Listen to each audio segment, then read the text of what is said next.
Pour me présenter, donc je m'appelle Johanna Lepape, je suis chef pâtissière, comme j'aime appeler, bien-être et engagée. Je promeux une pâtisserie saine et je suis championne du monde aussi des arts sucrés que j'ai remporté en 2014. Vivre l'audace au quotidien, c'est quelque chose de magnifique parce que ça veut dire aussi respecter ses instincts, ses envies, son mouvement en fait. Pour moi, l'audace, si je dois la définir, c'est comme une énergie vibrante qui va nous pousser à oser. En fait, moi, ce que j'adore dans la définition d'audace de chez Audace, c'est qu'il y a une notion aussi très spirituelle. Quand j'ai créé l'atelier à Neuilly, ça s'appelle Atelier Orae.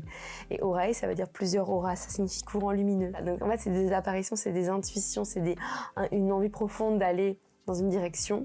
Et grâce à l'audace, en fait, on se met en mouvement pour aller conquérir ce nouveau territoire finalement. Quand je décide de partir dans ce métier à 12 ans, personne ne comprend. Au moment où je décide de plonger dans cette sélection française, je préviens tout le monde que je suis vraiment aux prémices de ma carrière, que je n'ai jamais fait de pièce artistique, etc.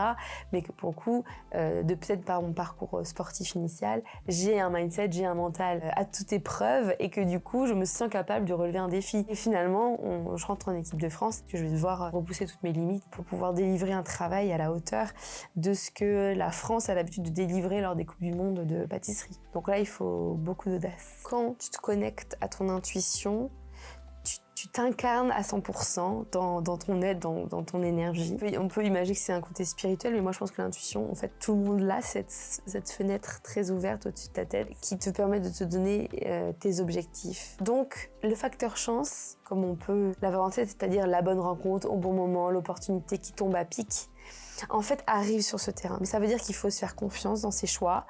Il faut assumer, être courageux, audacieux dans cette direction, respecter qui on est, s'incarner. Et je crois que là, quand on met en place un tel écosystème, toutes ces pépites qu'on appelle les chances nous arrivent.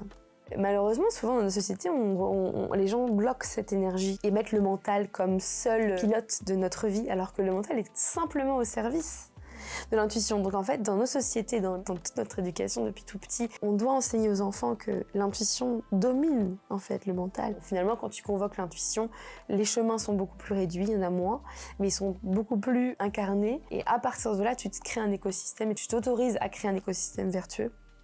Et comme par hasard, comme par magie, les bonnes rencontres